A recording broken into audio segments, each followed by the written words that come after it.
50 ദിവസം കൊണ്ട് 50,000 കോടി ഡോളറിൻ്റെ നഷ്ടം വന്നിരിക്കുന്നു. ഇസ്രായേലിൻ്റെ ആവശ്യവും അമേരിക്കയുടെ സഹായവും അങ്ങനെ രണ്ട് രാജ്യങ്ങളുടെയും അഹങ്കാരം കൊണ്ടുണ്ടായ യുദ്ധം വരുത്തിവെച്ചത് ചെറിയ നഷ്ടമല്ല.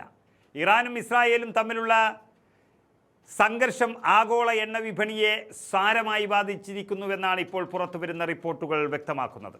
കഴിഞ്ഞ 50 ദിവസത്തിനുള്ളിൽ മാത്രം ഏകദേശം 5,000 കോടി ഡോളറിൻ്റെ എണ്ണ വരുമാന നഷ്ടം ഉണ്ടായിരിക്കുന്നുവെന്നാണ് ട്രേഡ് ഇൻ്റലിജൻസ് രംഗത്തെ പ്രമുഖ സ്ഥാപനമായ കെപ്ലർ പുറത്തുവിട്ട റിപ്പോർട്ടിൽ വ്യക്തമാക്കുന്നത്. യുദ്ധം ഒന്നിനും പരിഹാരമല്ലെന്നും നഷ്ടം മാത്രമേ അതിനുണ്ടാകുകയുള്ളൂ എന്നുള്ളൊരു സത്യം അത് ഇപ്പോൾ വ്യക്തമായിരിക്കുന്നു. എന്നിരിക്കെ സംഘർഷം കാരണം എണ്ണ ഉൽപ്പാദനത്തിലും കയറ്റുമതിയിലും വലിയ തടസ്സങ്ങളാണ് നേരിട്ടിരിക്കുന്നത്. ഇത് വിപണിയിൽ വൻ നഷ്ടത്തിന് കാരണമായി കഴിഞ്ഞു.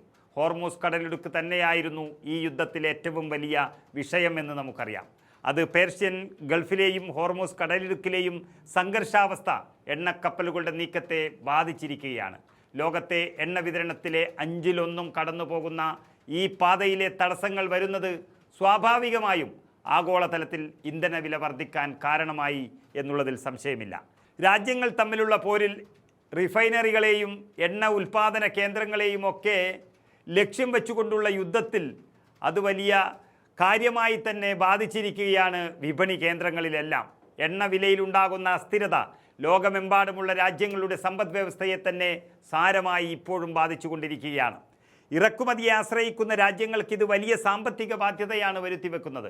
സംഘർഷം നീണ്ടു നിൽക്കുകയാണെങ്കിൽ എണ്ണവില ഇനിയും ഉയരാൻ സാധ്യതയുണ്ടെന്നും ഇത് ആഗോള പണപ്പെരുപ്പത്തിന് കാരണമാകുമെന്നും സാമ്പത്തിക വിദഗ്ധർ മുന്നറിയിപ്പ് നൽകിക്കഴിഞ്ഞു. നമ്മുടെ രാജ്യമാണെങ്കിൽ ചില മുൻകരുതലുകൾ എടുത്തിട്ടുണ്ട് എങ്കിലും എത്രത്തോളം ഇനിയും പിടിച്ചു നിൽക്കാനാകുമെന്നറിയില്ല. സംഘർഷത്തിൻ്റെ പശ്ചാത്തലത്തിൽ ഇന്ത്യ മുൻകരുതൽ എന്ന നിലയിൽ പശ്ചിമേഷ്യൻ രാജ്യങ്ങൾക്ക് പുറമെ ആഫ്രിക്കൻ രാജ്യങ്ങളിൽ നിന്നുൾപ്പെടെ എണ്ണ ഇറക്കുമതി ചെയ്യുന്നുണ്ട്.